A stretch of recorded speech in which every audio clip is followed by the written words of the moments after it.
Come on, give the Lord a hand clap of praise. Hallelujah. Oh, that's so weak. Come on, give him something. Come on, give him something. Hallelujah.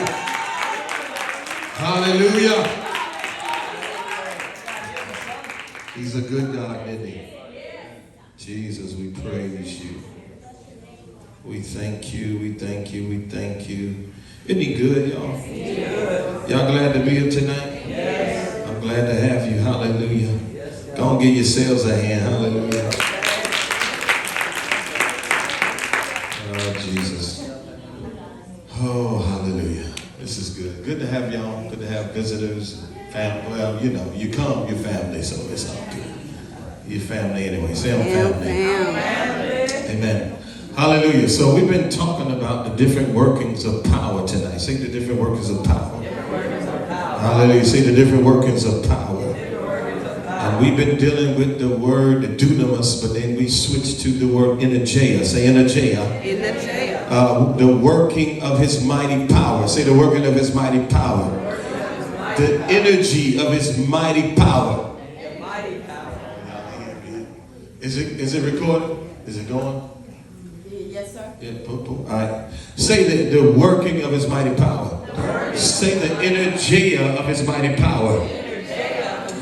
His power is the energy that causes you to operate like him. Say his power is the energy that causes you to operate like him. Oh, you ain't hearing me here. See, God is giving you supernatural and natural energy. First of all, they give you natural energy so you can actually live this life. Y'all ain't hearing me? Because without energy, we couldn't even do a thing. Come on. We couldn't move, we couldn't walk, we couldn't talk. Why? Because we need energy to do it all, right? So God says, I tell you what, if you're going to walk in the spirit realm, you got to have supernatural energy to walk like me. Come on, y'all ain't hearing me here. You got to have in both dimensions the energy of God. It's going to be a long night. I see it. Hallelujah. Hallelujah. So he said, I got to give you energy that I got raised from the dead with. Say the same energy. The same energy that got in the dead body of Jesus and rose him out of the grave is the same energy that's inside of me and you.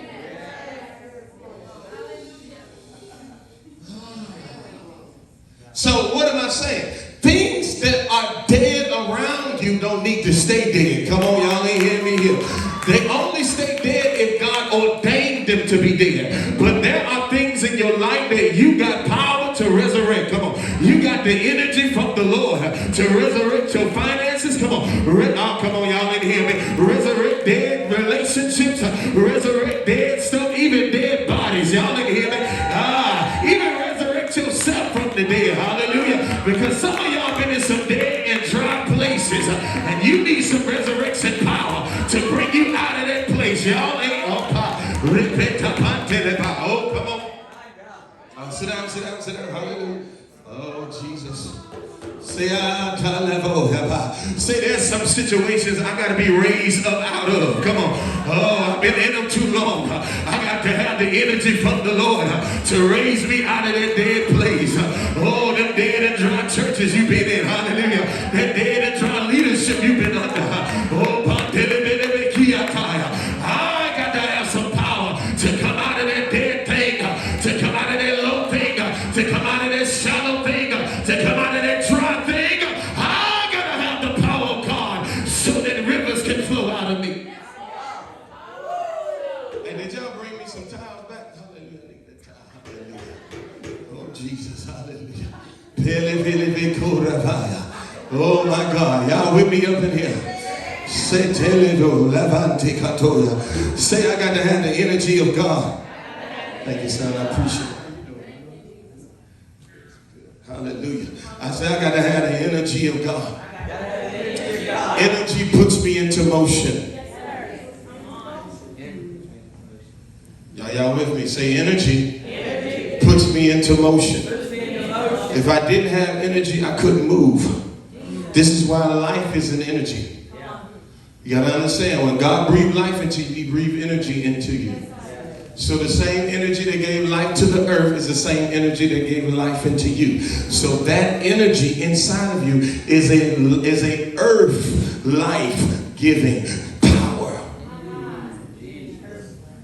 Earth can get life from you. You ain't hearing what I'm saying to you. You are a son.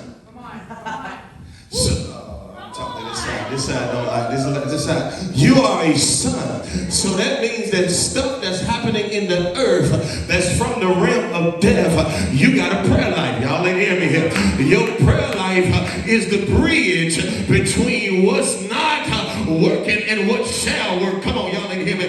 What's not living and what shall live. You become the in-between place. You become the mediator. See, Jesus is the mediator between God and man. But you become the mediator between God and the earth. Come on, y'all ain't hear me in here. I bring life on earth. I bring life on earth. Woo. Come on. So we've been talking about even sound is a movement that has energy. Say sound is a movement that has energy. You got to understand when God, what the Bible said that the sound of God or the voice of God walked in the garden. It was a moving energy. Because energy is not God, God is energy. He is fullness of energy. Y'all with me? So when energy swept through the garden, you got to understand, Adam, male and female, at that time, they had a lower energy. Why? Because their energy went from divine to human. Oh, Jesus. And so now when divine steps in, human runs. See, they went from the higher frequency of the fear of the Lord to the lower frequency of the spirit of fear. Say a lower frequency.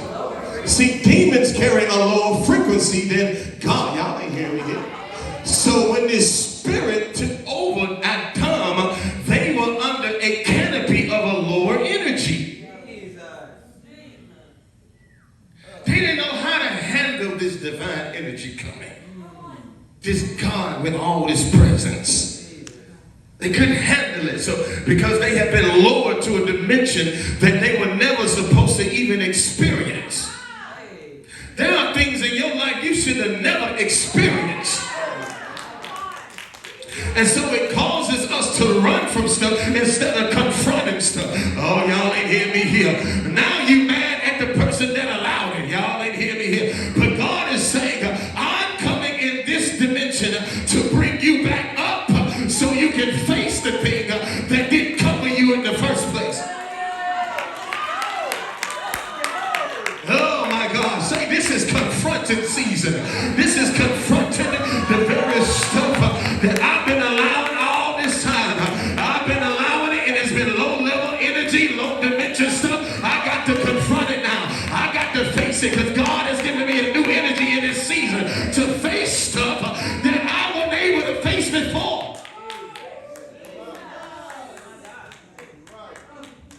Say I'm going to face it now. The energy of God, I can face it now. I got the energy of God, I can face it now. I got a higher frequency flowing in me now. Hallelujah. When I was in the lower frequency, I was too afraid to confront it. I thought it was higher than me.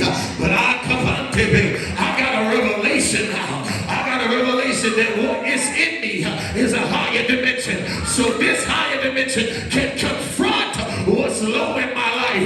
Oh, say to yourself, no more low places, no more low levels, no more low dimensions, no more low rankings. I can't live in the low. I got to come up where the energy of God is flowing. Say I got to come up to where the energy of God is flowing. Oh, Jesus. There's a sound in you that pushes back low. It pushes back low. Say there's a sound in me that pushes back low.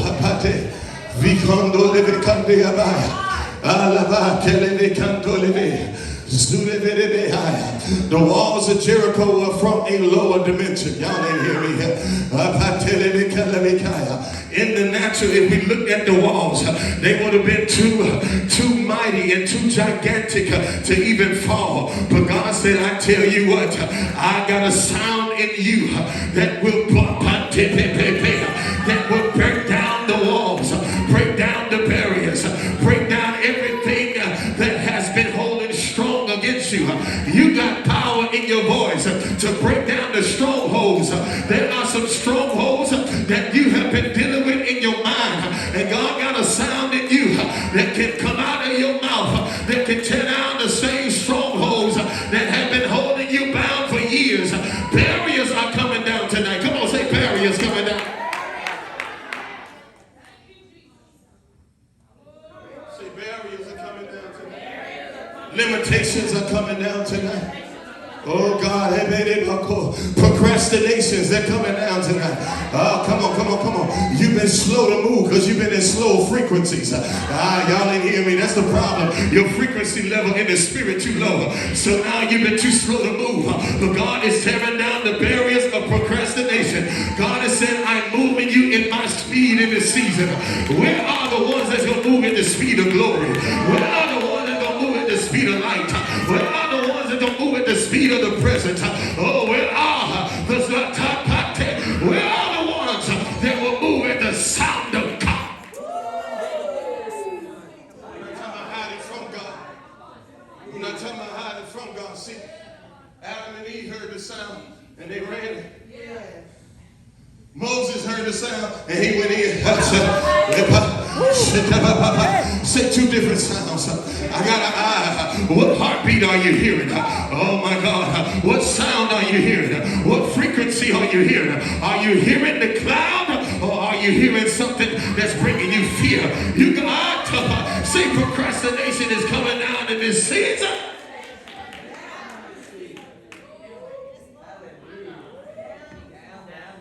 Procrastinating on what God wants you to do. God says, I'm stripping your procrastination. Because I got a new sound for you. Because sound produces a new movement.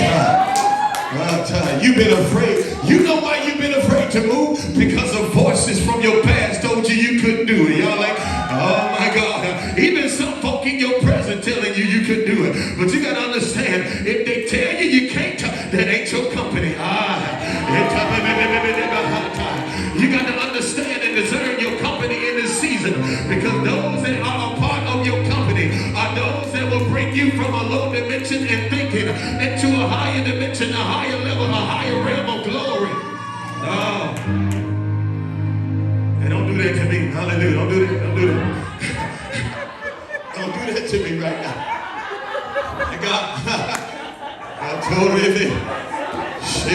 God. Say I got to discern my company in this season. I got to discern the voices that's speaking into my life. Oh my God. I got to discern who is really speaking on God's wavelength. Who is really speaking on God's accord. Who is speaking on behalf of God to me in this season. Is it those that I got with me? Or is there another company that I ain't found yet? Oh my God. You got to discern what voice is for you now and what voice is not.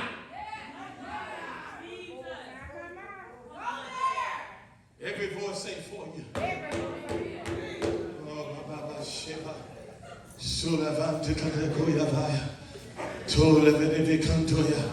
Some voices will prophesy you right into destruction.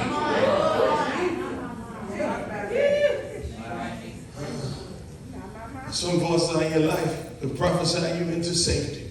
You got to discern. Who is the right voice for you in this season? Because they're going to strip procrastination off. Oh, come on, y'all ain't with me. There's a new empowerment in this season. There's a new sound we got to hear as the army of God. There are new orders that are coming down the pipeline. Come on. Say new orders coming down the pipeline. I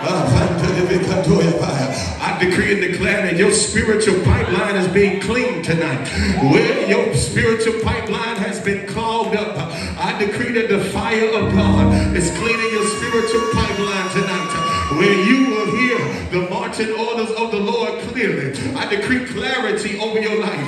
Where you have been confused, there will be a fresh clarity. There will be fresh wind. There will be a fresh sound. There will be fresh fire that comes upon you to hear the Lord afresh.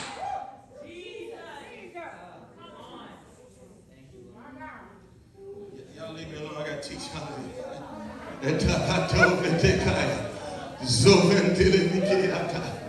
Oh, my belly turning tonight.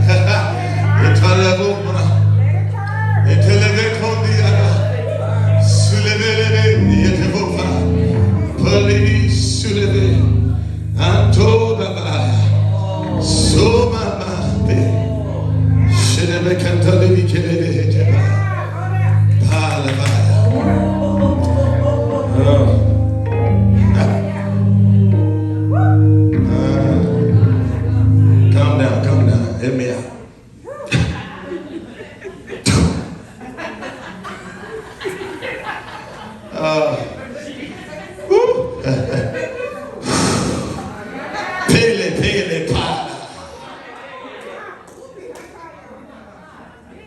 Man, something different in here tonight. Y'all hear me?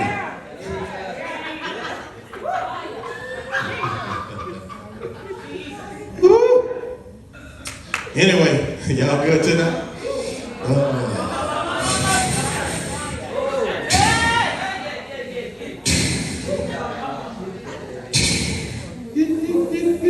Just go on, drink. You need a drink tonight.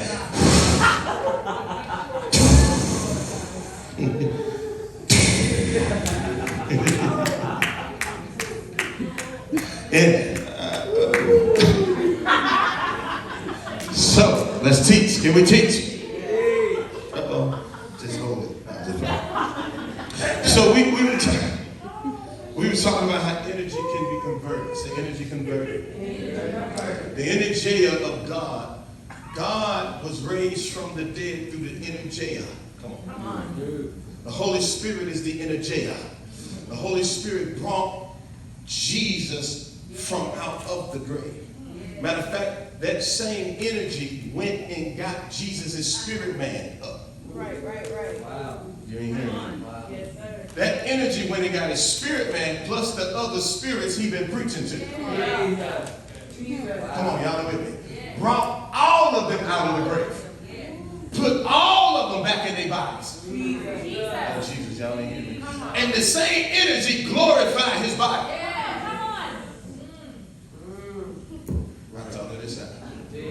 Say the same energy. Glorify his body. He got holes, but ain't no blood.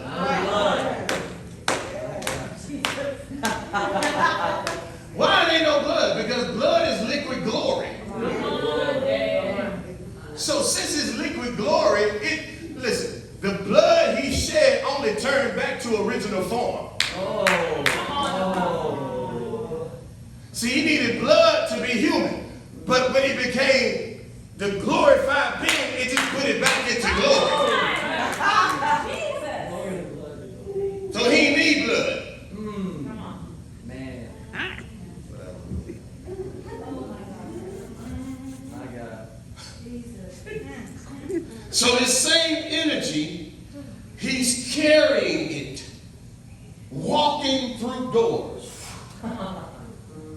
They got it all locked up because they're afraid they're going to get killed too. Because they rabbi dead. Yeah. They don't know that he's been telling them, but they didn't understand. Right. Y'all didn't hear me. Right. So this energy walked through. I told you, energy, it changes structures and forms. Right. Energy can go through stuff. Yeah. So it's a moving energy. He goes through the wall. And one of the things he told them, receive the Holy Spirit. Receive what got me out of hell. Hey, Jesus. What pulled me out of the belly of the earth, receive it. Yes, God. Say receive it. The same thing that pulled me up, pulled my spirit man back up, is what you're receiving. Say breath. Breath. Come on, Apostle. So they got breath, which It's called wells of salvation. Come on, come on. So in John 20, they're born again. Y'all ain't hearing me. Jesus. Right. Wow. Right. But then he said, I tell you what, you got breath, but you got another promise. Mm. That breath gonna go from breath to wind. Oh. Jesus. Jesus. Because wind is stronger breath. The same God that blew breath is the same God that blew the wind.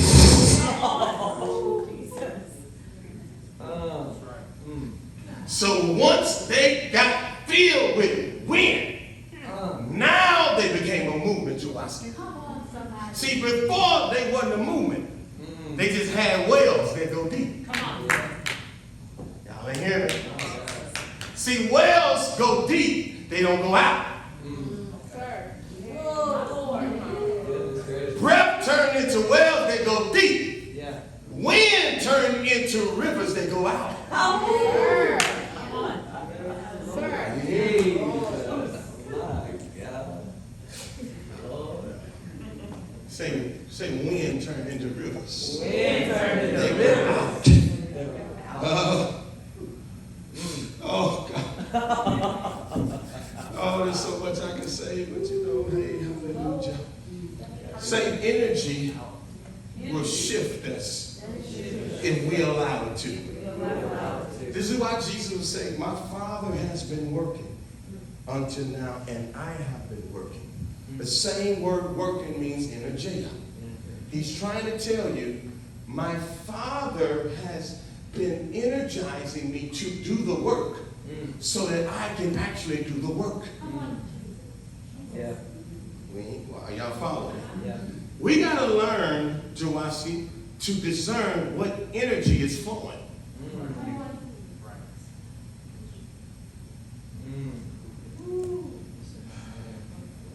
You flow more from your belly than anything else. Are you with me? This is your inner witness. So in here, it will turn you to where you need to flow. Wow. But a lot of times, we don't live from here. We're waiting on this big grand encounter. Right? So we don't do nothing because we wait on this grand encounter. Oh, y'all ain't hearing me here. God is trying to tell you, you have a better thing than Moses had. Right. Jesus. Because Moses only had God on him. He didn't have God. So what am I saying? Moses had certain visitations of face to face. You got it daily. Say, I got it daily. Oh, God, listen, I got face to face when I'm sleeping. When I'm eating, it's face to face. Come on. When I'm having a conversation, it's face to face talk.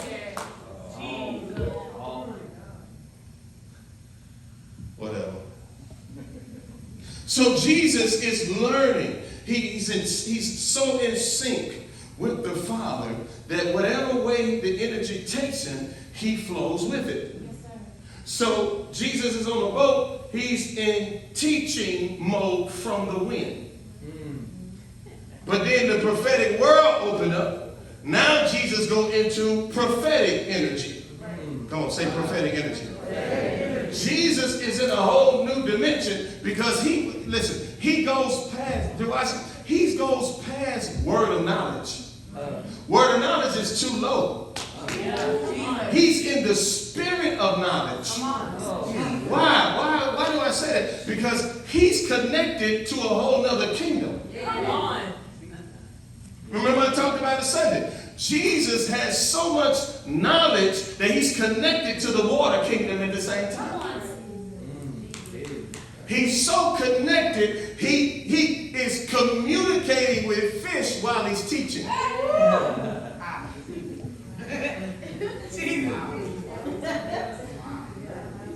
Because he's discerning the rivers. Hey.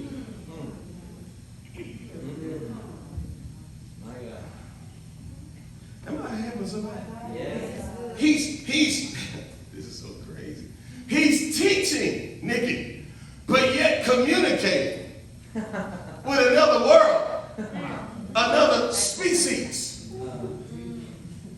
And when he discerned them come to the place where they can be caught, let your net down on that side.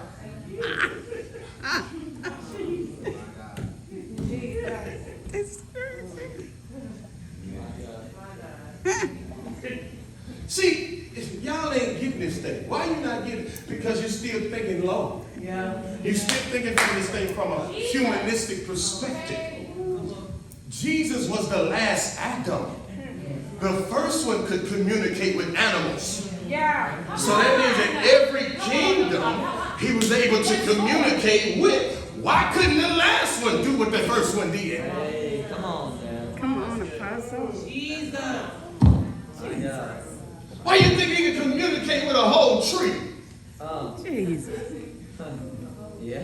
A whole tree. A whole tree. Well, I don't even get it now, being a whole nother teaching. Hallelujah. So we have to learn how to be sensitive to what energy is flowing at the time. The energy is a river. Yeah. See, the wind turned into a river. Yeah. You feel with wind, but it turns into rivers. This is why you got to stay filled with that wind on a daily basis. Come on, y'all, know with me here. Why? So you can keep the rivers flowing out of you. This is why Peter was able to have such rivers flow, because he stayed and filled with wind. Anyway, whatever. Hallelujah. Y'all good so far? Yeah. Watch this. I'm going to take y'all somewhere in a minute. Is that okay? Sound good.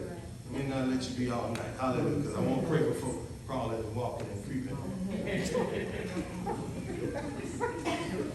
Go be creeping and crawling. Hallelujah. Colossians 1:28, the Bible says, him.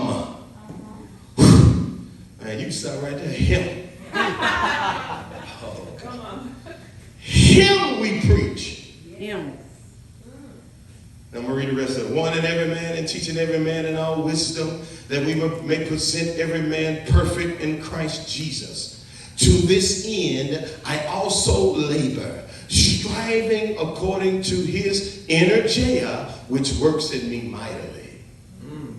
Paul is telling you, you can't do leadership without the energeia of God. What's wrong with us? Trying to work the works of God without God. That's where religion was birthed. The religious spirit will cause you to overwork yourself without God. Yes. Yes. Yes. And it'll take you on a machine journey, Yes. and you will out. Yes.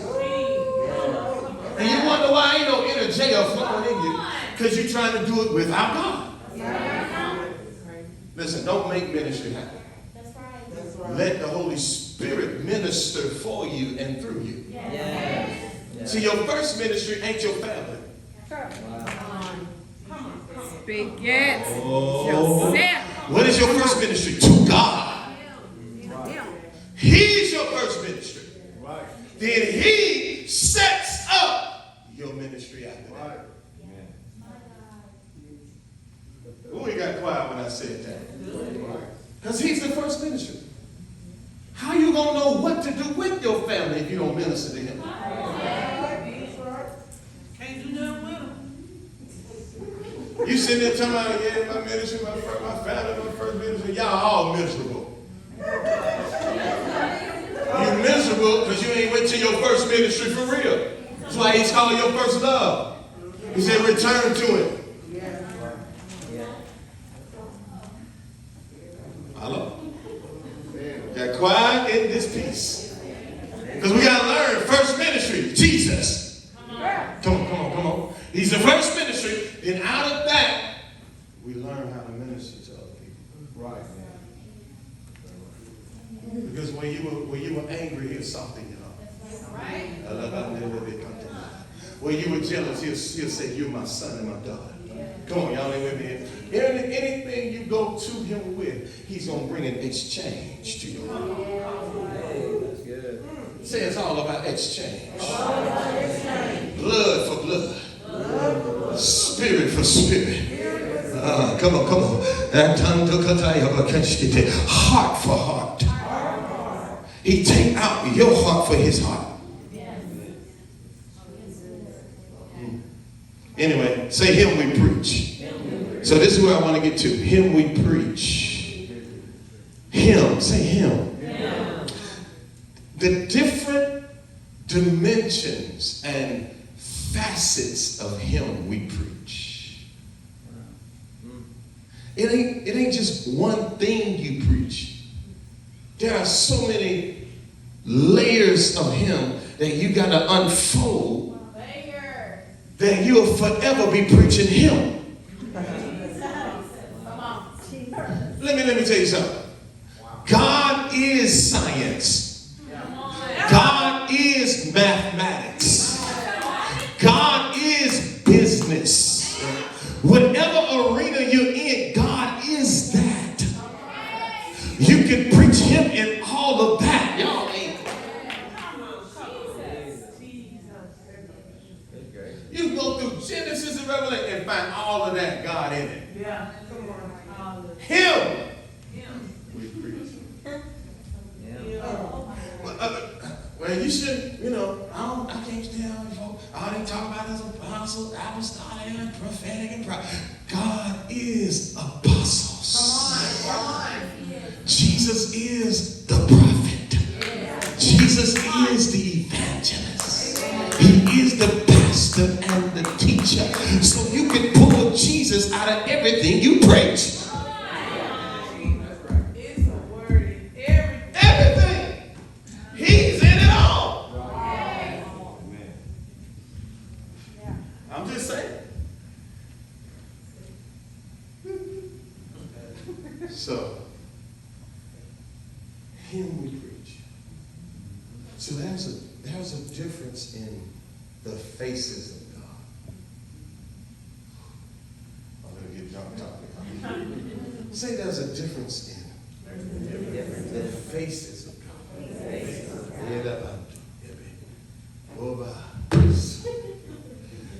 So we see this in Jacob.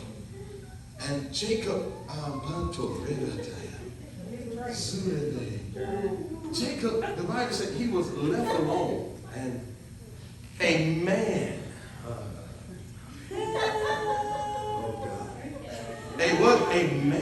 A man wrestled with him.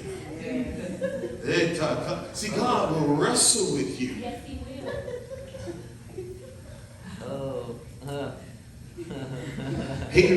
Jesus. I don't care what folk think about me. Hallelujah. I like getting drunk in the Holy Ghost. A man wrestled with him until the breaking of day. Oh, God. You don't understand what that means. You say what? Long time. That's a long time.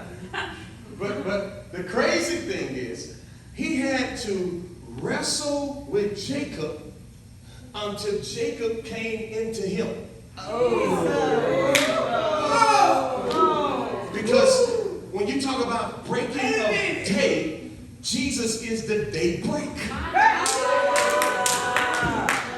So he had to wrestle until he gave into him, until he became like him. If he didn't bring him into him, he couldn't change his name. That's the same thing that happened with us.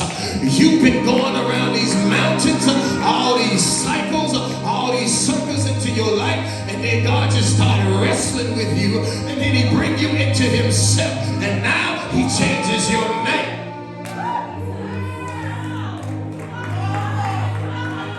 The old name don't work no more. I got a brand new name. Oh God, a new name that changed my new identity. That gave me a new identity, a new DNA, a new genetic code. He rewrote me. He rewrote my story. I'm not going down the same path I used to go no more. Why? Because he changed me. He changed every level inside of my cellular and molecular structure. Everything about me is changed when he changed my name. So he walks you into a himself. He brought you into daybreak.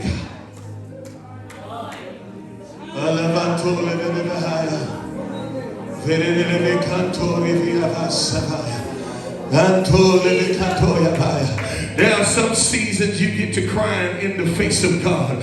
Why? Because you know that the Lord dimension almost got the best of you.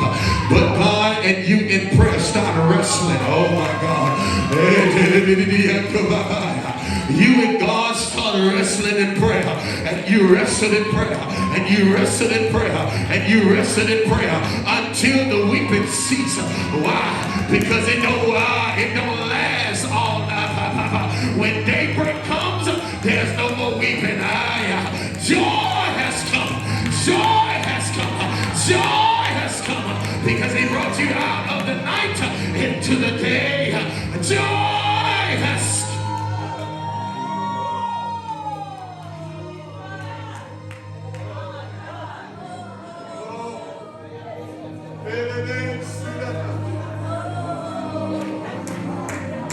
Broke me into my day. There's some stuff I didn't want to give up in prayer, but he wrestled me until I gave it up. There's some stuff I didn't want to be transparent with him with, but he wrestled me until I confess. There's some stuff I've been lying about, manipulating about. I'm trying to hold it and cover it, but he wrestled me until I say, God, I give you my yes again. God, I lay it all down again. God, I surrender it all. God, I can't handle the burden, but you can handle it for me.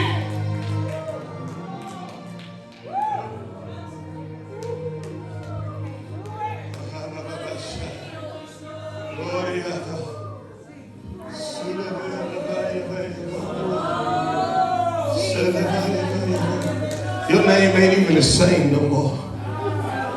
He's changed it. And the many times how difficult, the problem is you start living life from the realm outside of God because you forgot your name. God is saying you got to remember the name I gave you again. Every name I gave you was like mine.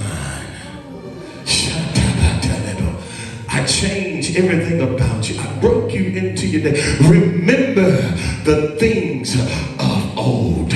Y'all ain't hear me. I'm not talking about the things of old from your past. I'm talking about the old encounters you had with God. I'm talking about the pillars you built in prayer. I'm talking about the altars you built in prayer.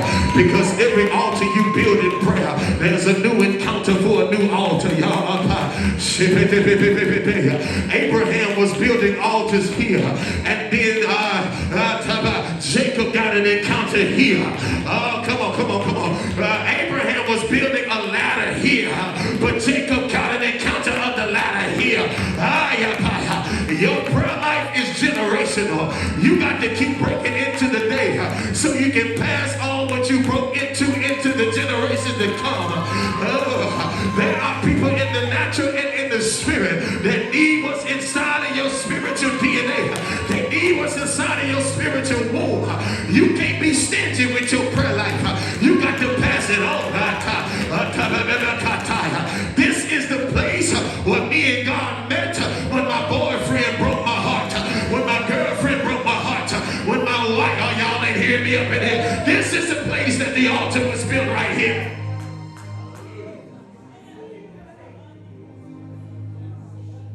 You got to show the people your altars that you built between you and God. Because it's a different face on that altar. You got to show them where you and God wrestled. Why?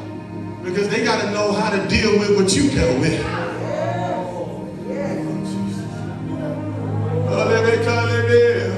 How did you handle your parents' death? I built my altar here. I built it until grief left me. Oh God, I built it until he strengthened me. I built it until I could move forward. I built it until something on me was not me no more. I built it until me of me so I can be him in the earth. I built an altar with him.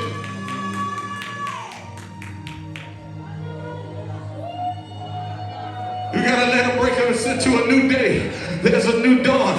There's a new day in the realm of the spirit. All altars ain't gonna work no more. They are just a testimony that prophesies to your new altar. Yes, I had to build it here, but I'm facing something new here, and I need a new altar to build. An altar of worship, an altar of praise, an altar of prayer. I need to come out of myself so that flesh can get stripped off me. Y'all sit down, sit down, sit down, sit down.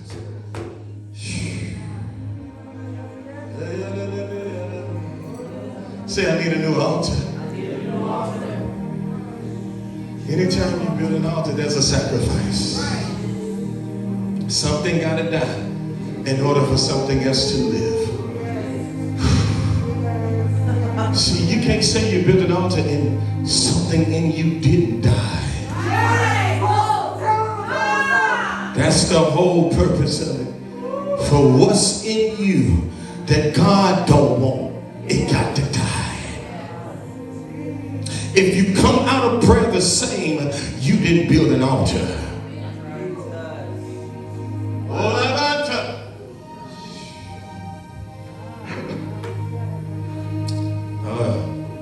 Y'all good in here? Yes. So Jacob is wrestling with God. It's a form of prayer. This is why he says, those who seek my face are going to be a part of the generation of Jacob. Wow. It was a form of prayer. He was letting you know in the spirit realm, this is prayer. Because sometimes you're going to have to wrestle until God breaks you. Some stuff we just don't want to give up. Some old stuff we just don't want to give up. And God said, let me break you into me. Let me bring you into a whole new facet of me. Let me show you a new face. Woo! I told you procrastination coming off in this season. Hallelujah. But it's going to require a new face. My God. Say, I gotta see him in a new face.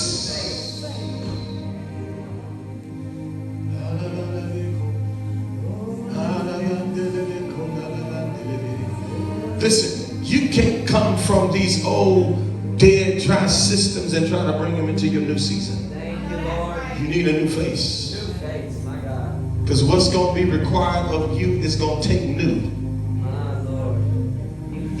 God, listen, people are not drawn to old and stale. Oh my God. This generation here gonna need more than just your. They're gonna need more than that. They're gonna need more than your. Oh yes. They're gonna need it more. They're gonna need some real raw power. They're gonna need some real raw glory carriers. They're going to need some folk that are going to show real and raw love. They're going to need a word from God that's going to wreck them. It's going to wreck their present because you're going to call out their past. Because a lot of them are they're going to these witches and warlocks and these fortune tellers. Why? Because the church ain't in place. When the church get in place, we can actually start calling out real stuff. Because the glory realm gonna call it out like Jesus called it out. He said, yeah. Notice, she didn't get offended. He said, oh, you got 5 husbands, and the one you with ain't even yours. Oh, you ain't hear me. But she was like, you must be a prophet. Oh my God. She didn't get offended. She said, oh, you call, oh, you see that? You must be a prophet.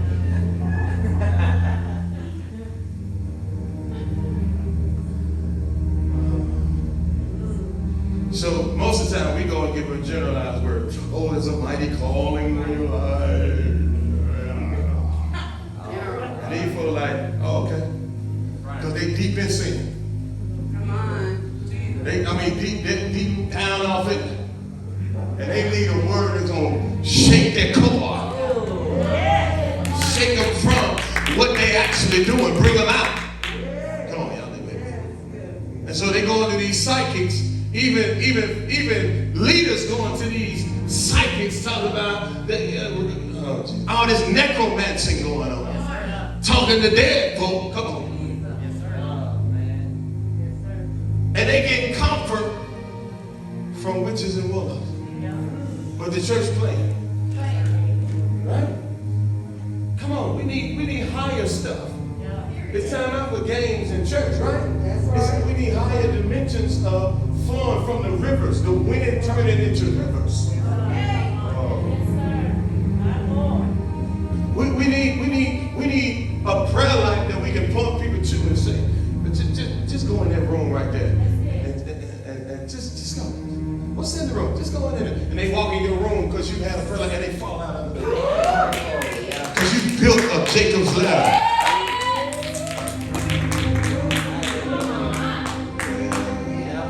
Y'all sit down. I ain't through yet.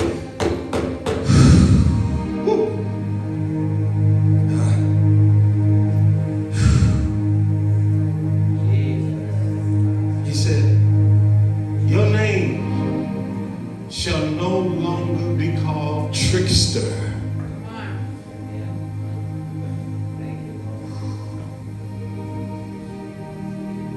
See, your name gotta be changed. Because your name has a meaning. What's in the meaning identifies you. So when people call you these certain names from your past, you don't need to answer that phone no more. Because all they're doing is defining you. Come on now. He said, Jacob, trickster. I don't call you that no more.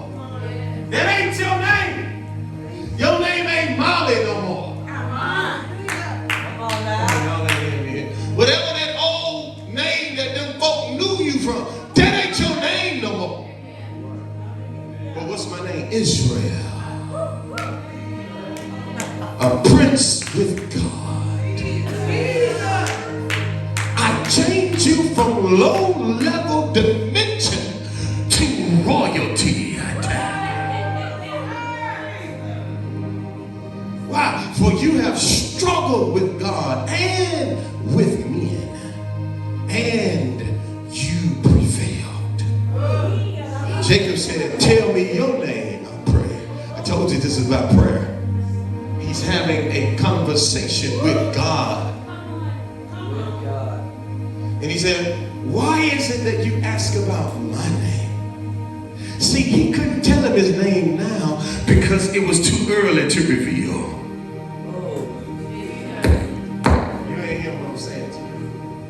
Did you hear what I said? He said, you wrestle with God and men. You wrestle with a prophetic picture of Jesus. Wow. But I couldn't tell you my name, Jesus, because it's too early. Too early. Man, Jesus.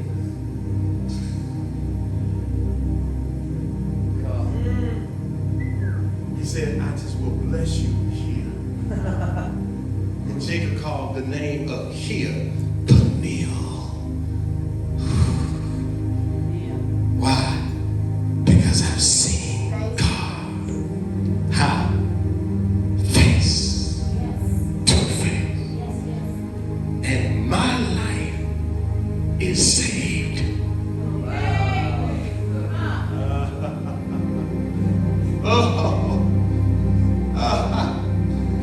Why is it saved? Why did he preserve it? You got to understand. He had to come in flesh so Jacob wouldn't die. Because no man can see the face of God and live. But he showed him a face that he can live in. Wow.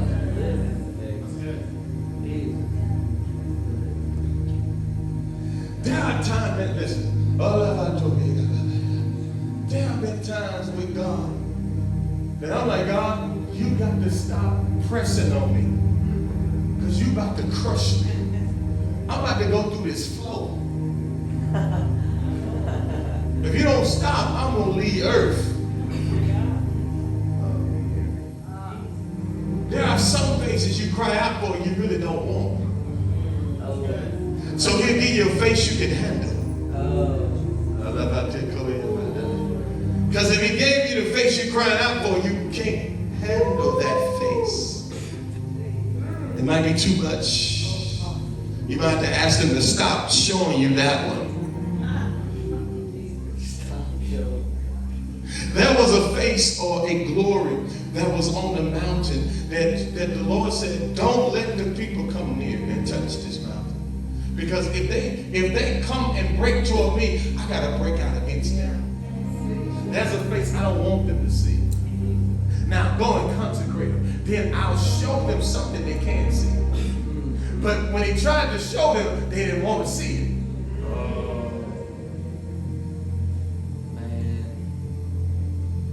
So they said, Moses, you beat our face. See, that's what happens in the church. Instead of us wanting God, we want superstars. Come on, y'all, with me? So we want everybody to do stuff for us instead of us wanting God. Do it all. Go there. Come on, y'all with me? Come on. This is why you're infatuated with all these people.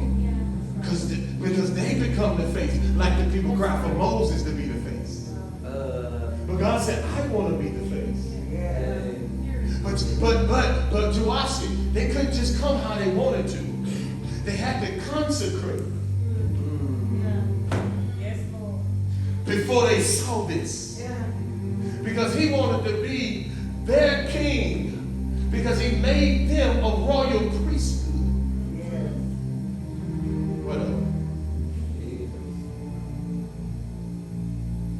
So Jesus, say different faces.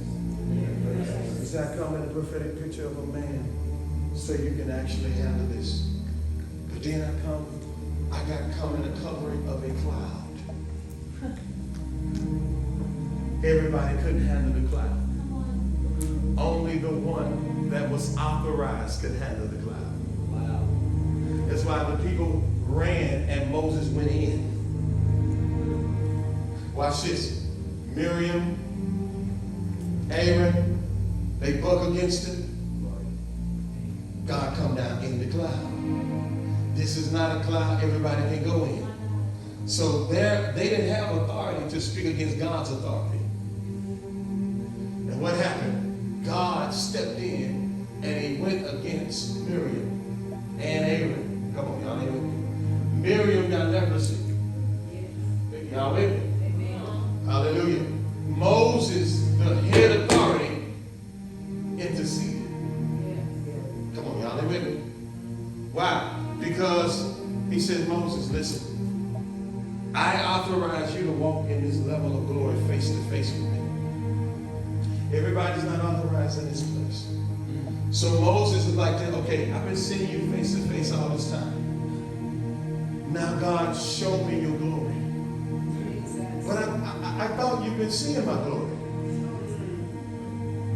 Moses understood that in the dimensions he was in, there was deeper faces he hadn't seen.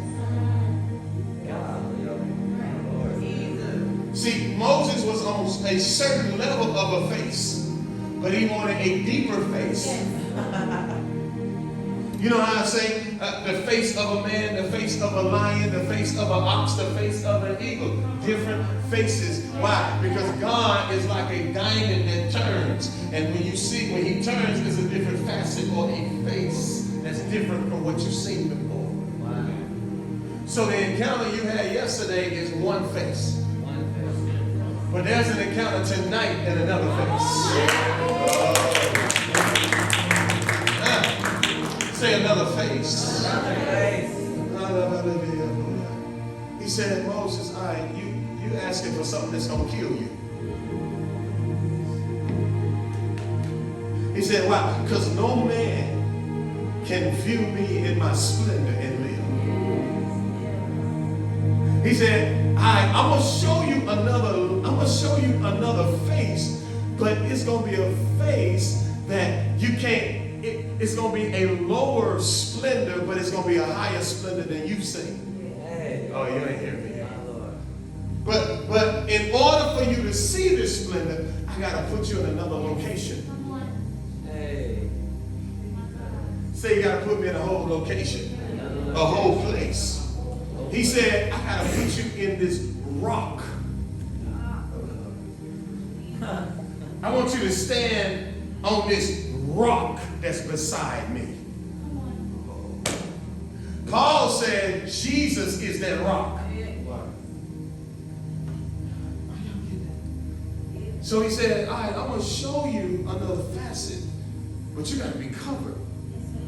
You can't just look at this with bare eyes. I got to put you in my sun so you can look at me through sonship eyes. You can't see Father without being a son. That's why he said no man can live, but a son can.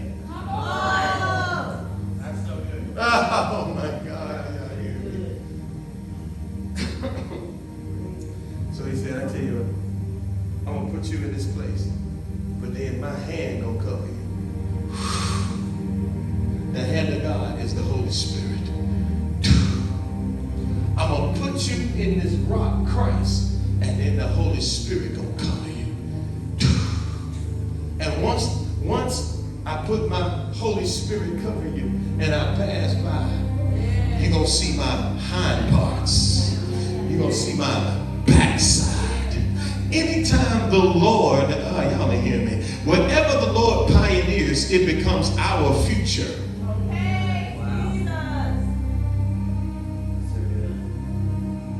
Whatever the Lord pioneers, it becomes our future. So his backside is our future. Oh my God.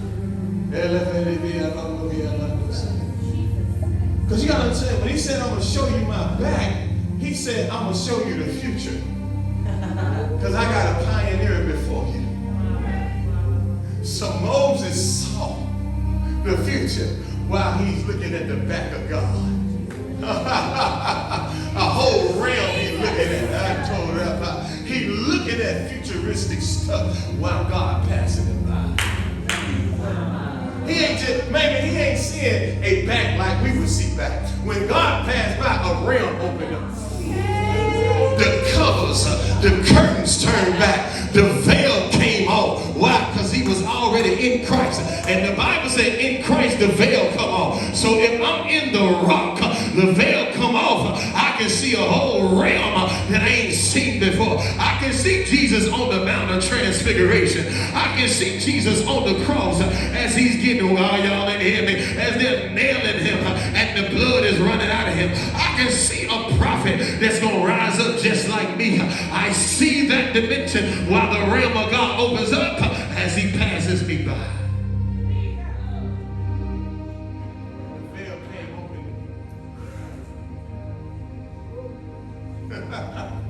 Oh, Jesus. So what is God looking for?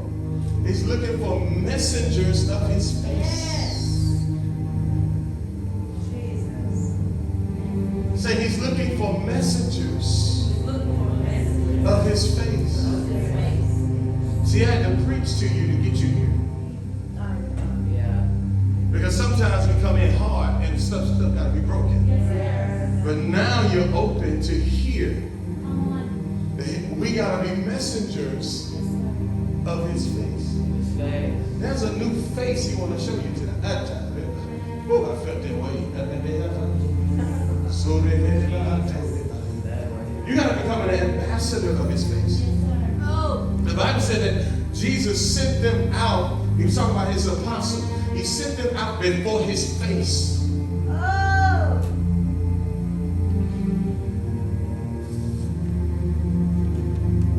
Jesus wants to empower you with another encounter to send you out out before his face.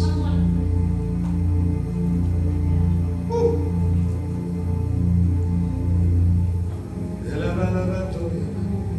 Say there's a difference in the glory. So it's a difference in the face, it's a difference in the presence, it's a difference in the glory.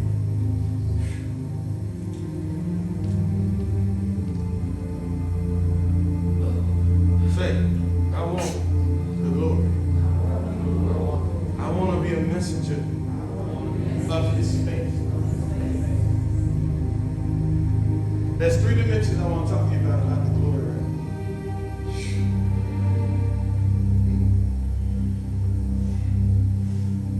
Say three dimensions. There's a kavod dimension. There's a Shekinah dimension. I'm being slow because I'm feeling the weight of God. And there's a doxa dimension of the glory. It's getting heavy in something. So the doxa dimension is the dimension of his weight. It's what comes upon you. And it presses you down because it's to make you humble. It's to kill the pride in you. You can't tell me you want glory and you got pride. Come on, y'all with me. Say the doxa presses me down so I can understand who God is. Then there's that Shekinah. I call it the Shekinah. It's the cloud that comes to take over.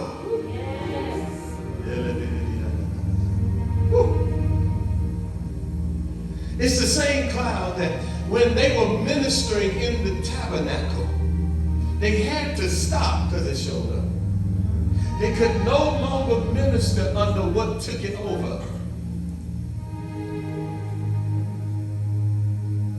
See, kavod will turn into Shekinah because they were merged to become a cloud that will press you down so you can't do what you want to do anymore. They were ministering their way, but God said, I'm coming to minister another way.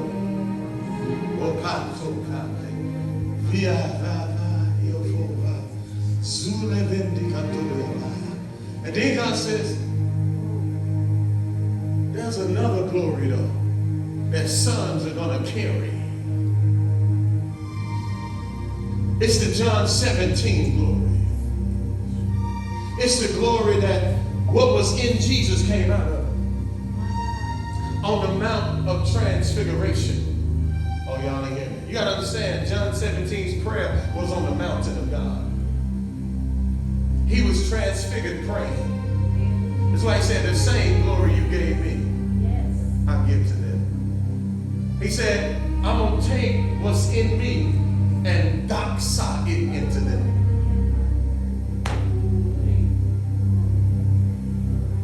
You got brilliancy on the inside of you. You got light in you.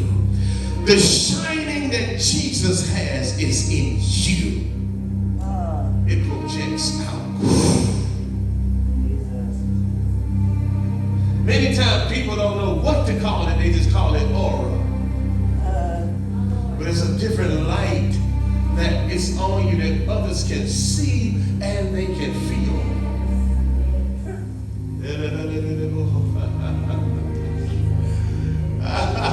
That's why you can stand beside somebody and they start going out under the wing. Because it's the doxa coming out. It can expand. Whole regions can come under your doxa.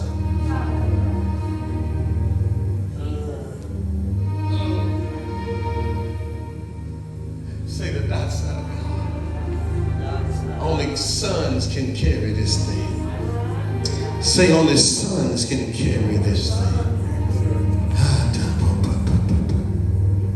I'm I'm landing the plane right here. I got to give you this real quick because I'm gonna teach you. This is how to stay in the ducks. Whew. My God, it's hard for me to even function right now. I'm leaning and swerving and everything else. You know how this is what happens sometimes when it just depends on what side of town you're on. Sometimes the rain will hit one side of town, but the other side of town, no rain. That's what happens in service. Some people will get hit with waves and some won't. And then some people will get hit with something different than what you get hit with. Some people get drunk. Some people have, I got stuck right there. Man, I hope I don't go into no trance. No, I ain't ready to go right now. I don't need to go right now.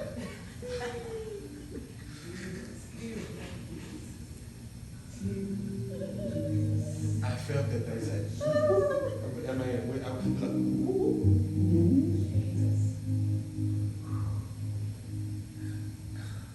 Oh.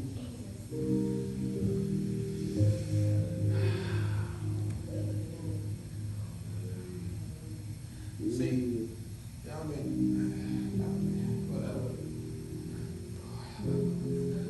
We gotta get acclimated to encountering God again. Because people who don't encounter God in the days to come, you won't survive. If you don't carry God for real, and the days we're coming upon, you won't survive what's coming. Because darkness is not, they're not letting up. Darkness is only getting worse. But that's when the glory shall come upon. The glory shall be seen. So that means that those who really carry the doxa and they're manifesting that, the glory shall shine from them when times get darker. Y'all okay? Because y'all looking at me funny, right?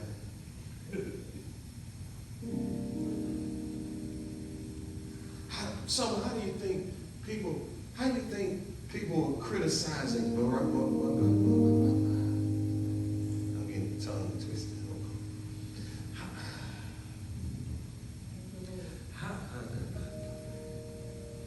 How do you think people were criticizing Mariah when she was encountering God before the people, and she ministered, and then she got stuck for days in one position?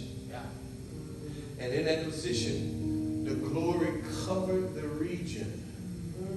People in the streets started being slain because of the glory she was in. Jesus. Others fell. She stayed in it for days and came back after so many days and went right back into the same place.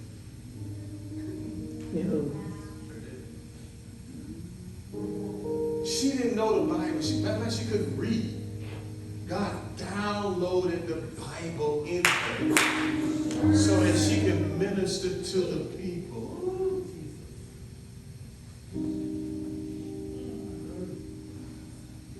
Don't tell me that you got all of God when there's so much more you don't have. Why are we arrogant in the church when there's so much more of God that we need to encounter? You ain't got no patent on God. You need to lower yourself and get some more. Because the door is in the floor. I don't care how much you've seen, how much you've encountered. There's more encounters.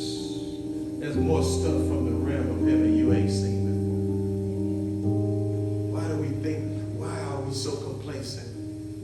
Why are we content?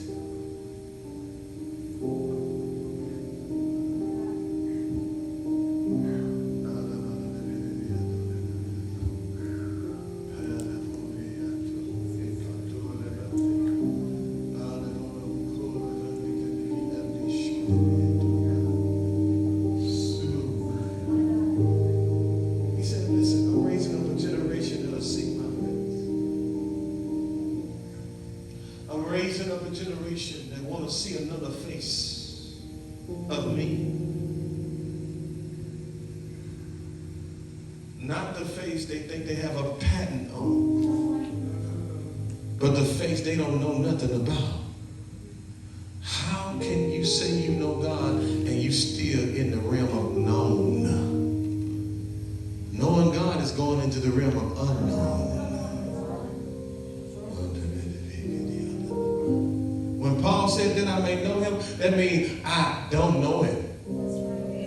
And all that Paul wrote, he still said that I may know him. Because I'm in the unknown. I don't know. I got to keep going till I know. And then when I get to what I know, I still don't know because I got more to know.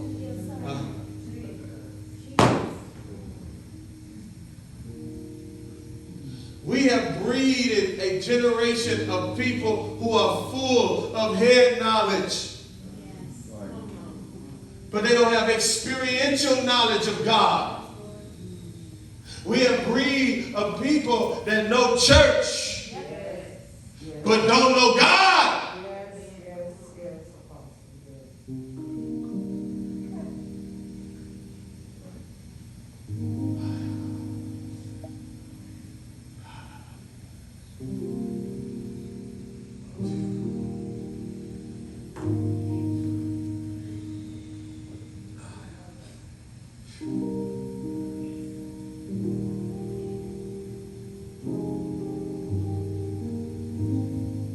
Real quick.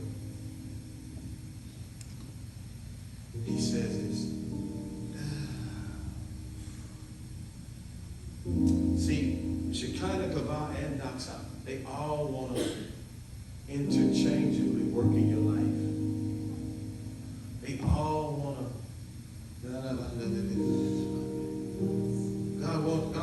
God want to bring a glory cloud in your bedroom.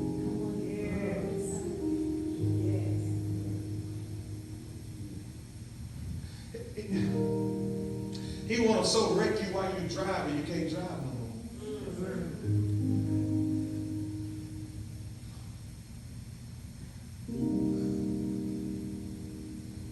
Can God interrupt your schedule?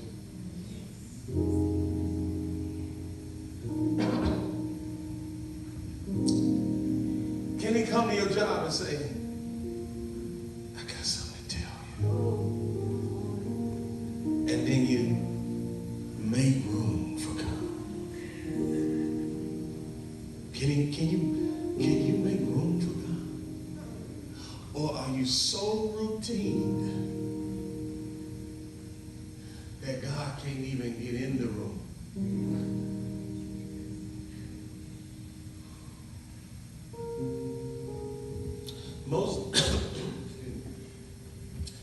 Most of us are routined with fleshly activities, but we don't have a God life.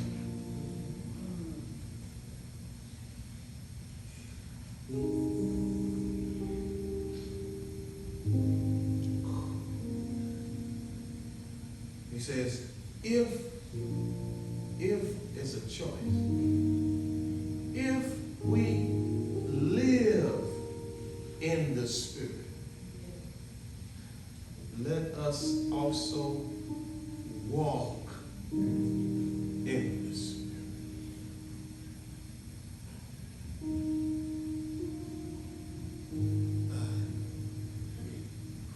Put your hand on your heart and say, God, help me to live in the Spirit. In the Spirit is a location. And to live there means the Spirit is the location that I maintain.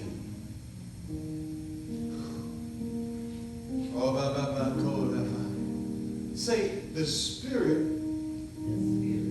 I know you're drunk and whatever, but say it. The Spirit is a location that I maintain. Don't just say it with your head, say it with your heart. He said, live in it. Maintain this location. And then you can walk in it. But in order to live in it, I got to first learn how to walk in it. I can't maintain it if I don't occupy it.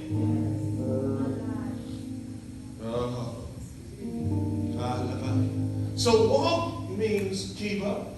Occupy it as a habit. Oh, I'm helping somebody today. Say occupy it as a habit. What does habit mean, son? To form patterns acquired by repetition. It literally means it must become your addiction. See, an addiction becomes something that I intentionally repeat over and over. Oh, God. Why do you think Jesus gave us the key to the dark side?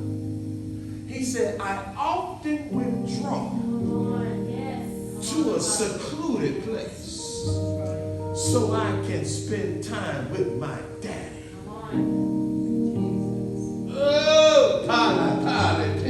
Oh,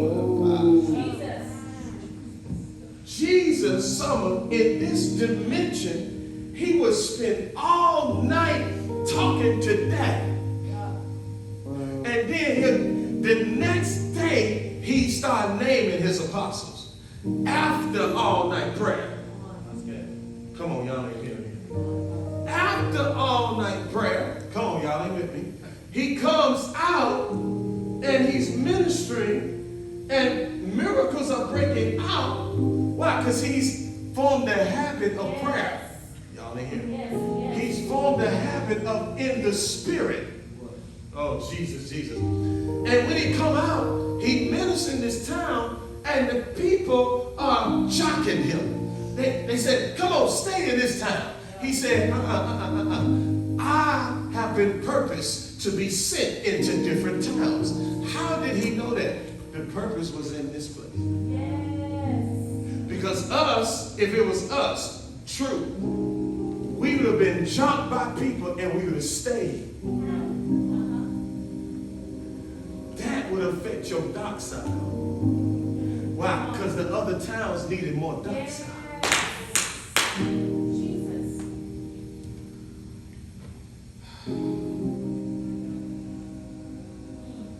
It's the same picture as Abraham. Abraham's father was told to go, he picked up the family to go into Canaan. The whole purpose of his daddy was to take the family into Canaan, right? His son died, right? His son Haran died. So they pick up the journey. They go into a land called Haran. Abraham's daddy died in that land instead of going into Canaan. He died in the land where the name of his son died. Y'all ain't hear me here. So instead of him going all the way, he picked up to die in a land of grief. There are some places you can't stay. God will send you for a temporary amount of time, but you can't dwell in that land. How can I know I can't stay in the land? It's because I got to stay in the spirit. I won't know my land if I don't stay in the land called spirit. So we stay in places that dry up, brooks that dry up, rivers that dry up, because we ain't in consistent rivers ourselves.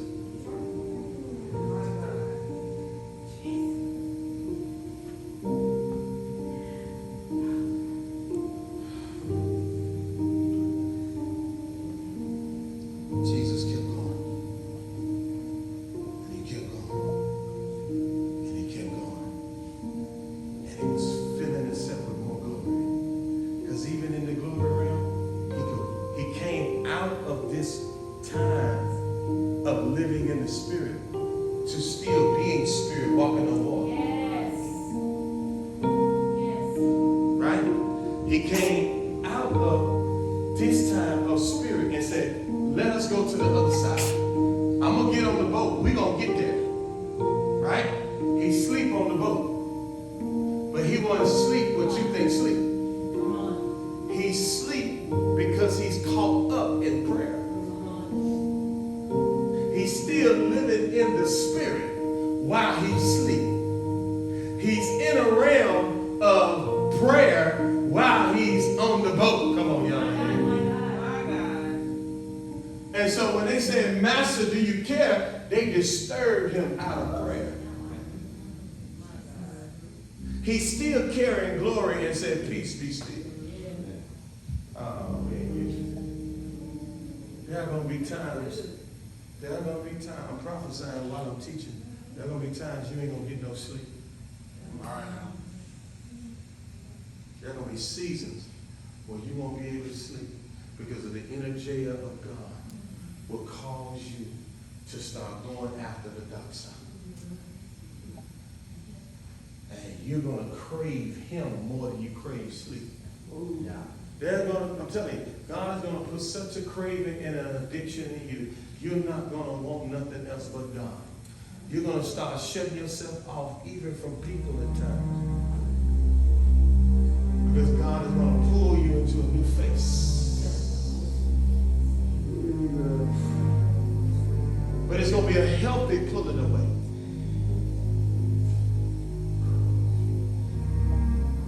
Because there's some seasons you need to pull away just to hear. Just to see again. Just to be awakened again. There's sometimes he's going to pull you into occupy a new space in a new place. A new dimension that you haven't carried before. So walking in the spirit, son, must become your habitation. You can't get a habitation if you don't give over your habits. There are some habits you're going to have to shift to make walking in the spirit a habitation, a whole realm you live under, a dwelling place, a secret place, wherever you go. A Psalm 91 safe haven. I hope I'm stirring some of y'all up. I might not be stirring everybody. I hope I'm stirring some. It means to have habitual fellowship with God. What does it mean? Make God your habit.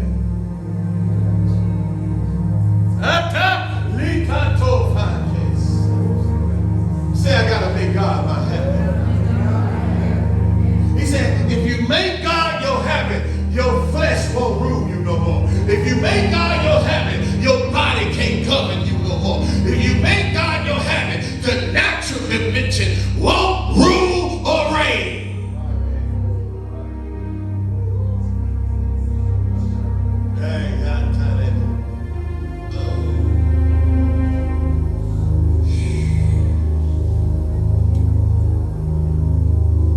Say, I gotta make God my habit.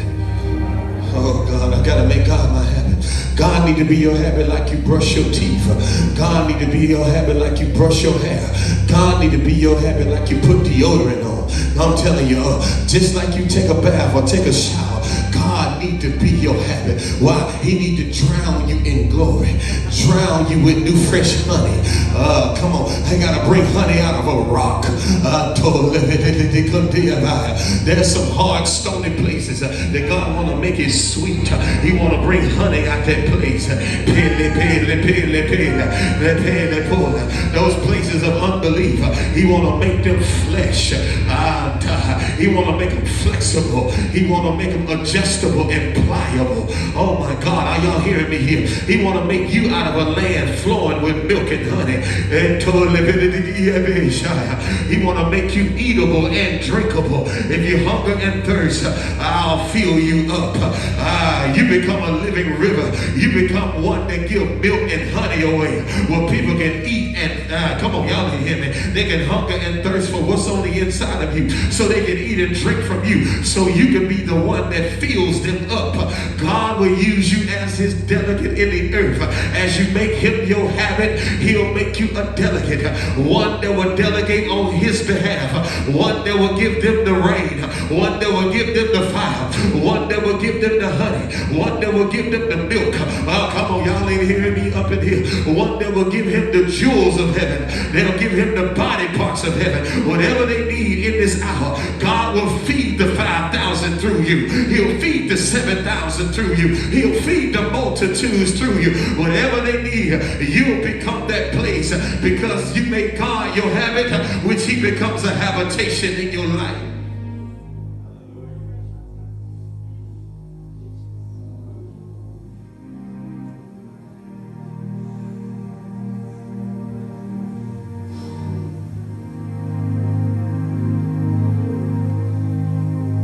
God becomes your habitation.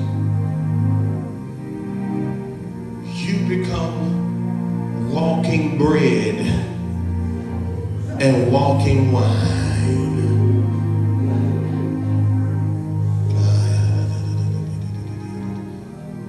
People get full around you.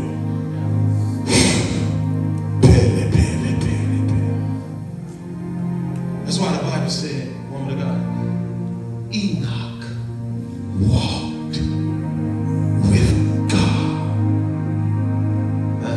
I got to read this to you before I end this. It says, Enoch walked in habitual fellowship with God. And when he walked in habitual fellowship with God so much, the Bible said he was not. To us, he wasn't seen in this dimension no more. He spent so much time with God as his home, God kept him.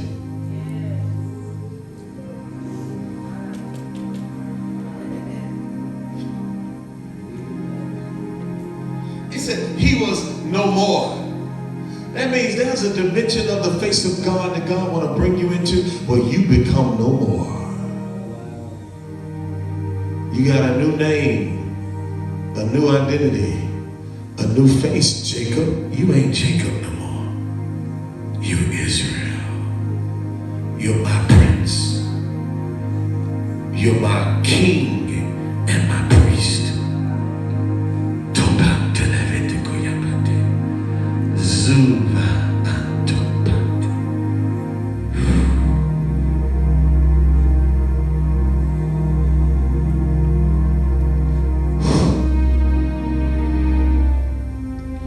Lord, teach us how to make you our habit. Teach us. You know you can't have an occupation until you occupy. Oh, say, Lord, say, Lord, make me live in the make me occupy you until you become my occupation.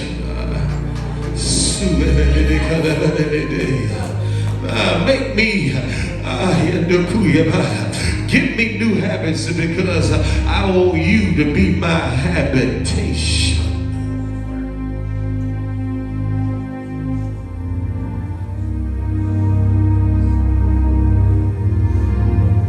I want you to make decisions from habitation, choices from habitation. This is not a defensive word. We've always been on the defense against the devil. We've always been on the defense against our own flesh. But God says, I'm giving you an offensive weapon called habitation.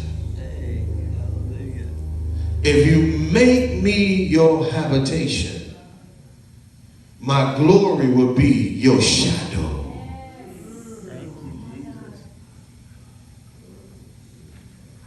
Because it's only a shadow projected another shadow.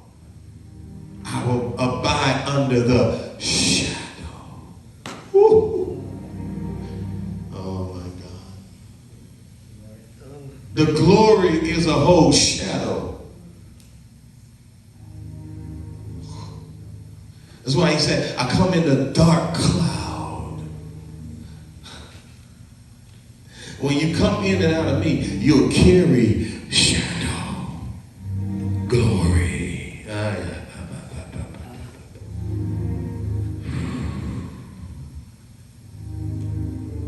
So if I make God my habit, the stuff over here that I couldn't get past and I couldn't break this barrier and I couldn't overcome and I couldn't get over, he said, if you make God your habit, you'll automatically overcome this.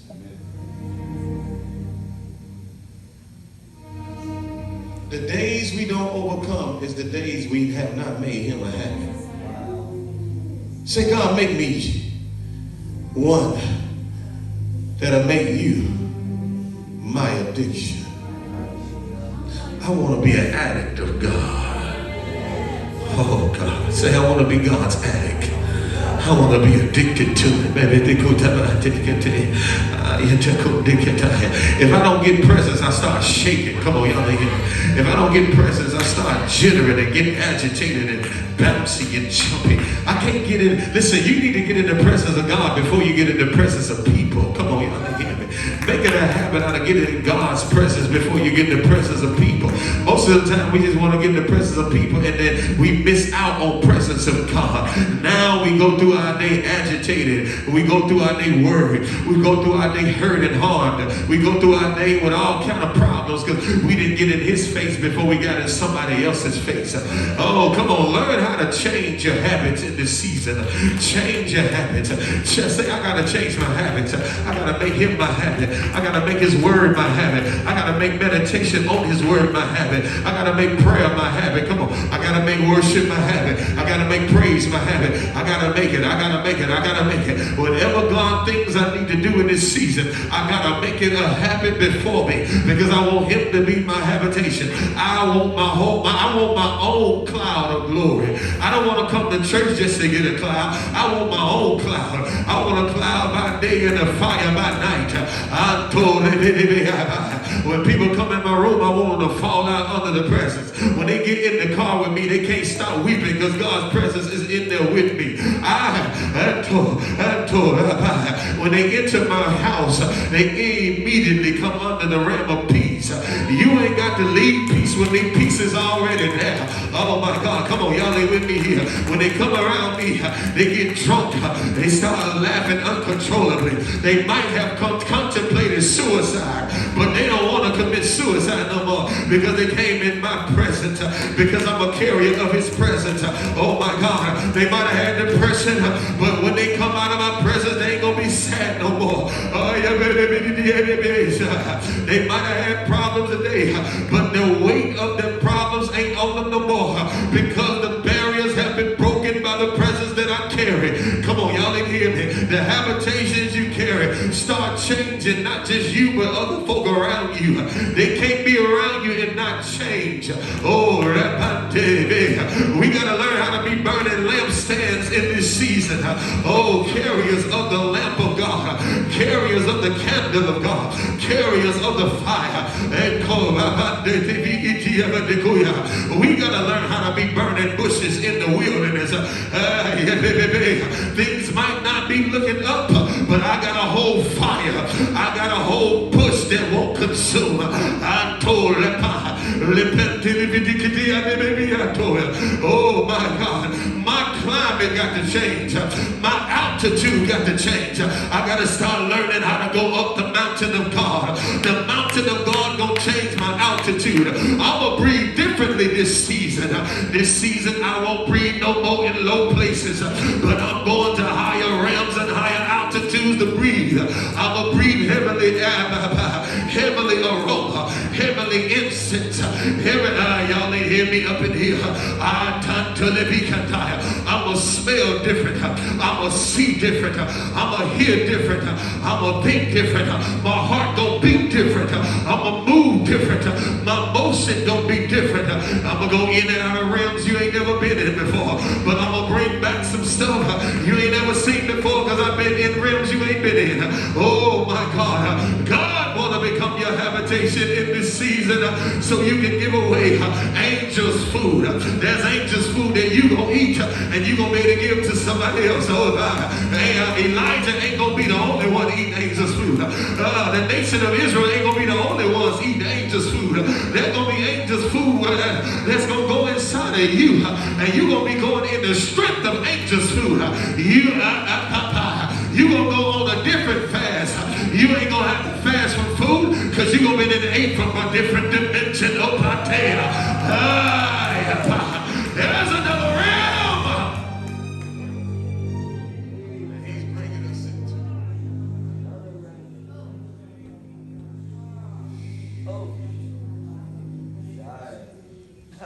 You ain't gonna have to pull from the well. You gonna become the well.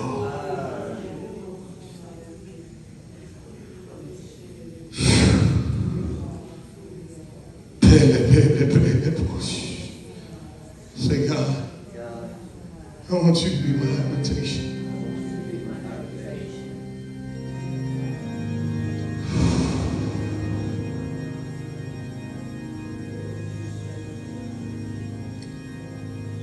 That sound like Undertaker music right there, man. Saying that. I'm back in hell in a Selah. Hallelujah.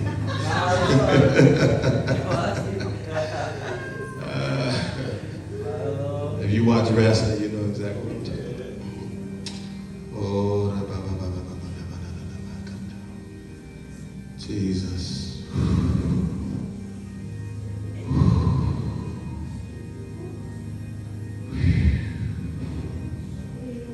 He's raising up wind talkers in this season. Those that will talk from the wind of God. And when you speak, wind gonna come out of you. Folks that gonna have a sword in their mouth, and the sword gonna be full of fire. A flaming sword coming out of your mouth. And it's gonna cut people, but it's gonna cut them in a good way. Fire gonna heal them after they cut them. I don't let it come to your mind. Zibe, let it don't go your mind.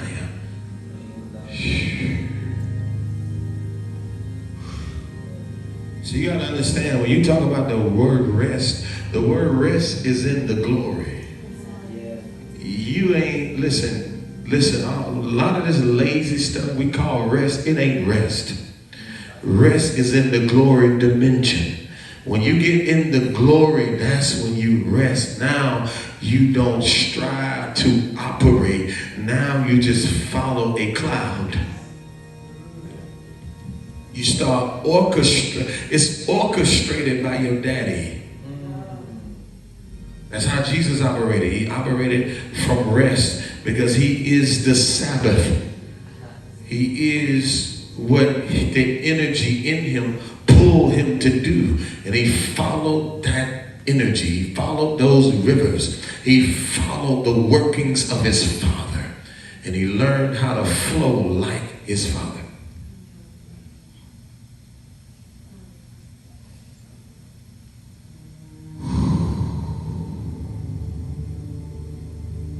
Jesus.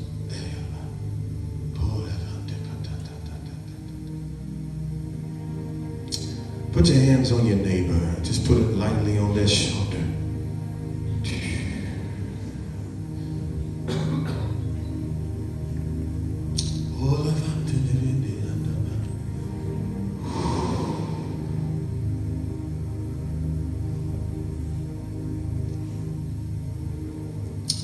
I want you to say this out of a sincere heart for your neighbor.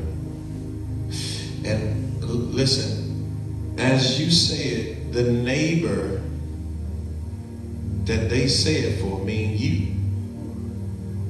I want you to sincerely open yourself up for what We finna pray. Don't act like you got it, because you don't. You need it. This ain't the time to be arrogant and full of pride. This is the time to humble yourself and receive tonight. Because I'm telling you, there's a new weight coming tonight on you if you receive tonight. Anto, Feleva, Foleve, Foleva, Suleva, Mendeleve. Put your hand on your neighbor. Everybody, get your hand on somebody. Put both hands on both, wherever, boom. Hand on shoulder, hand on shoulder. Because I want you to pray this for your neighbor, and your neighbor gonna be praying for you, and I want it to be sincere from your heart. Y'all scoot over something. Right here, y'all scoot over something. Make it easy so it won't be stretching. Say, Lord. Say this from your heart for your neighbor. Say, Lord, place a new weight on my neighbor. Pele, pele, pele, pele. Come on and receive right there. Pele, pele, pele, pele, pele, pele. Let the weight of the Lord fall in the room right here. Put a new weight for your people on tonight. It's time to receive tonight. Hey, Paula, pele, pele, pele, pele.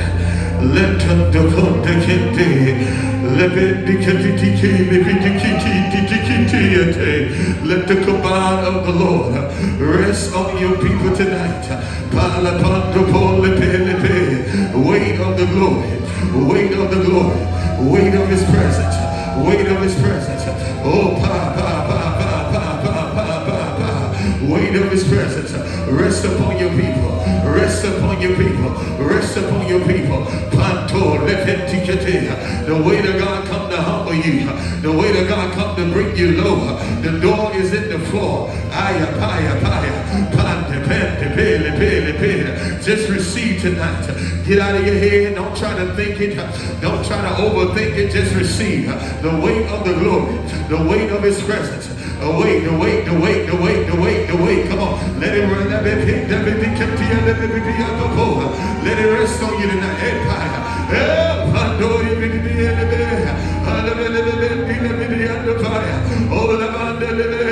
Oh my, let a drunken glory come on your people tonight. A drunken weight.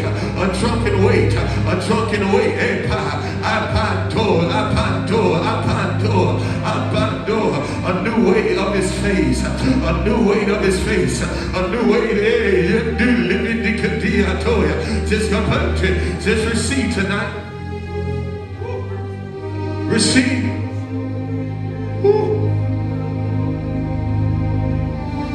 Receive. Solemanto. Silemanto.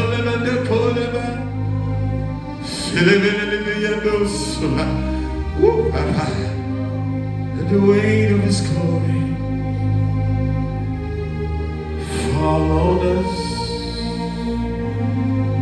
Let the weight of his glory rest on us. A new weight, a new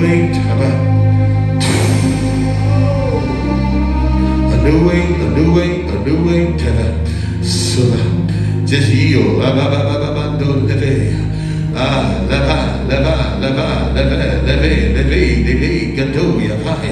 Just yield.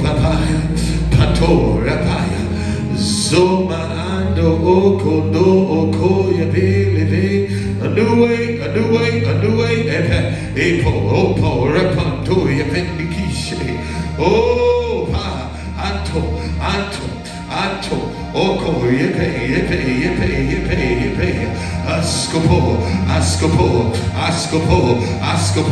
Askopo, away, epa, just yield,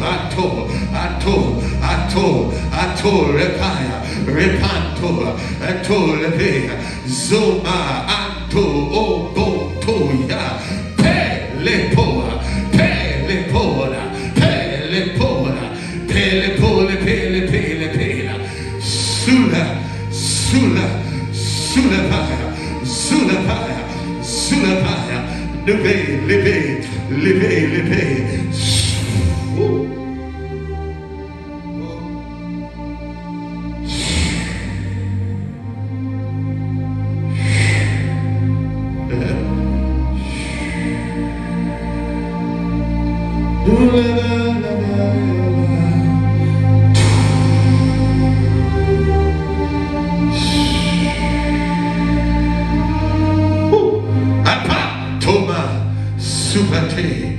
Oh, a new age.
Some of y'all are going to be praying and you're going to hear your ears pop.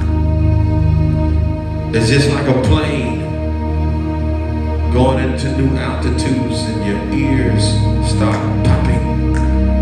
That means God is ascending you into new realms and dimensions of the glory. Your ears are going to pop.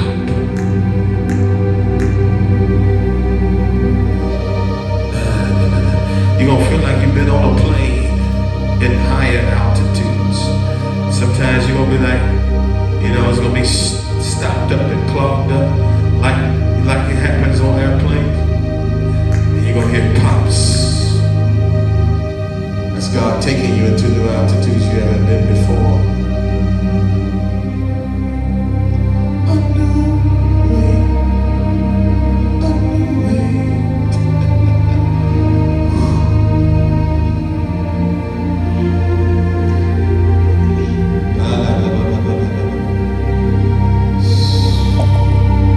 Come back, Courtney.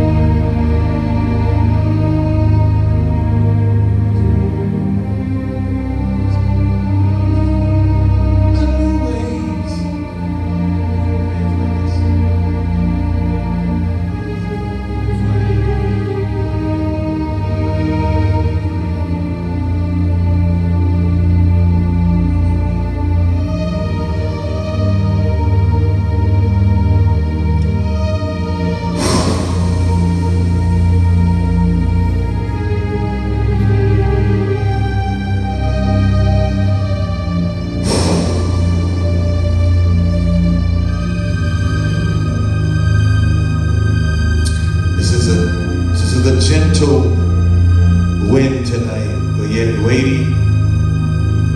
But yet it's gonna be a sweetness that you're gonna rest in tonight. It's a sweet atmosphere.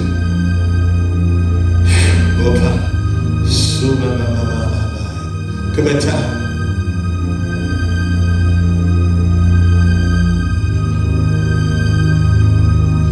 A new way.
Holy Ghost.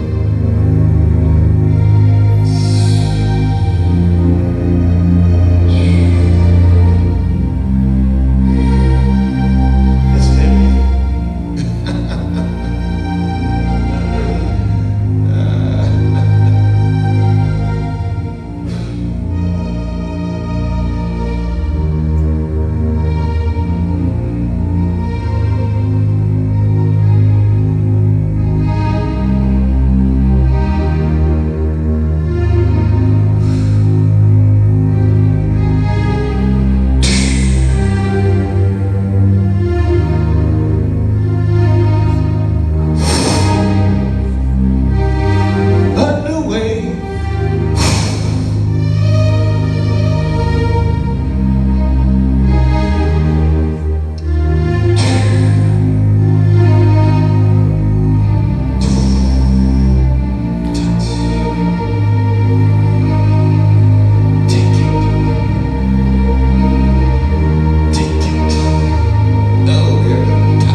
our hands.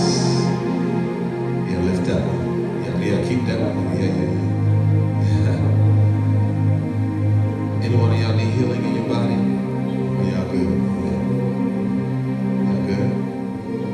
Okay. Awesome.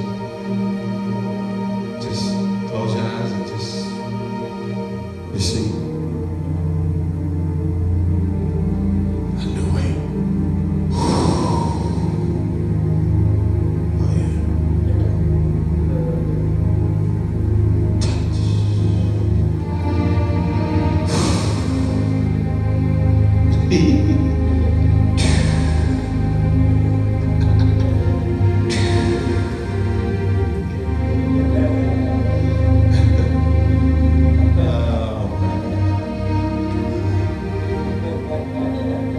Just bask in the glory. Come here, y'all.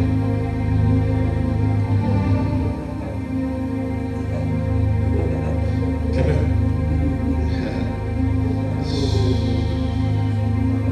Stand over there for me. Put your hands like this.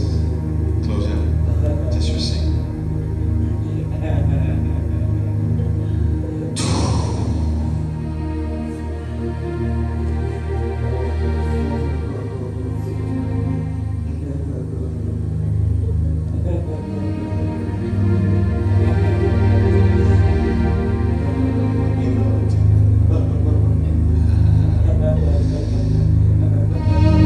Both, yeah.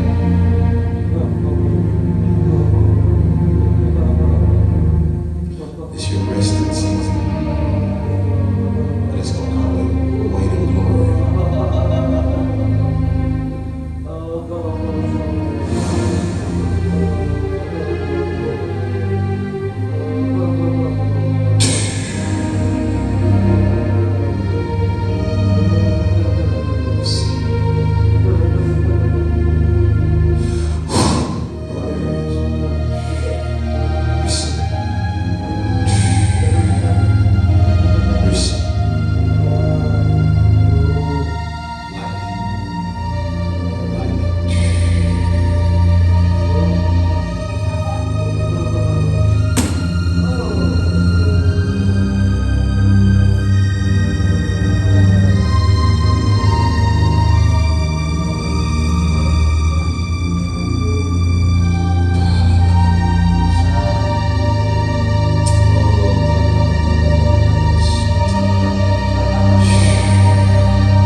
show you for this next season of your life.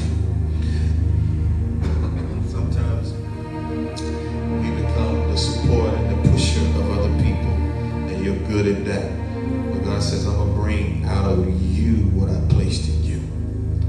This is your season to know for sure spend those extended periods of time, because I got a whole new thing I'm going to show you. And it's going to challenge you to become more than where you presently are. And you've been discerning it in your belly. It's like been an agitation in your belly. I sense the agitation for more. You're like, God, I know there is more for me. And God says, I am finna unfold it. I'm finna unveil it. I'm finna show you way more than you've ever seen before. The prophet in you must come forth. The prophet in you got to come out. The prophet in you got to be seen. The prophet in you got to be developed and manifest, because God is going to use you like a mighty mouthpiece. Let glory rest on you. In Jesus' name. I break off stuff in the past that tried to disqualify you. That disqualification don't work here. I strip off disqualification. I strip off procrastination. I strip off everything that tried to make you feel insignificant, because you are dangerous to the kingdom of darkness. And the darkness don't want you to come forth. But I decree and declare under the sound of the glory that the light in you shall shine bright, that your path shall become brighter and brighter. And what the brilliancy that's in you, God is going to start showing it and manifesting it like never before. You're no longer going to be hidden under other people's shadow. But he said,